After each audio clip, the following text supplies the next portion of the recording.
আনুবিকে টাকা দিছিলাম ৮০,০০০ চাকরির জন্য, টাকা পয়সা মার খায়া পরে লাস্টে বাড়িতে।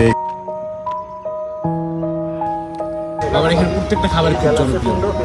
মানে এখানে আমরা খাইছি, তারপর হচ্ছে এটা হচ্ছে বুট খাইছি, আর এটা খাইছি ঐতিহ্যবাহী একটা মরিচ নাকি এখানে। কি ভাই অনেক ঝাল লাগতেছে মনে হচ্ছে?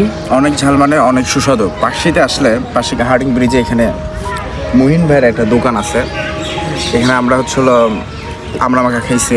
স্বাদটা খুবই অসাধারণ। আমরা ৬০ টাকা দিয়ে 3টা খাবার খেয়েছি। এটা হচ্ছে আমাদের হার্ডিং ব্রিজের খুব বিখ্যাত মাহিন মামা। এখানে 2018 সাল থেকে শুরু করছি। 2018, আজ থেকে 7 বছর আগে। আনুবিকে টাকা দিছিলাম 80,000 চাকরির জন্য, টাকা পয়সা মার খায়া পরে লাস্টে বাড়িতে এখানে। কোথায় টাকা দিছিলেন? ওই যে আনুবিকে পারমাণবিকে 80,000 টাকা দিছিলেন। দুইবারে 40,000 করে দুজনেরই 80,000 টাকা দিচ্ছি। তারপরে এই ব্যবসায় নামছেন। তারপরে এই ব্যবসায় নামছি। কেমন লাভটা কেমন হয় মামা? লাভ মোটামুটি লোক আসলে হয় ভালো, শুক্র শনিবারে ভালো হয়। ব্যবসা শুক্র শনিবার হয় না? হ্যাঁ, শুক্র শনিবার। আর এমনিতে অল্প কিছু। হ্যাঁ, এমনিতে আমার একটু বাসা কম। কোন জায়গা? আমার বাসা হচ্ছে ট্যাক্সি মেরিন পাড়া বাজারের কাছে।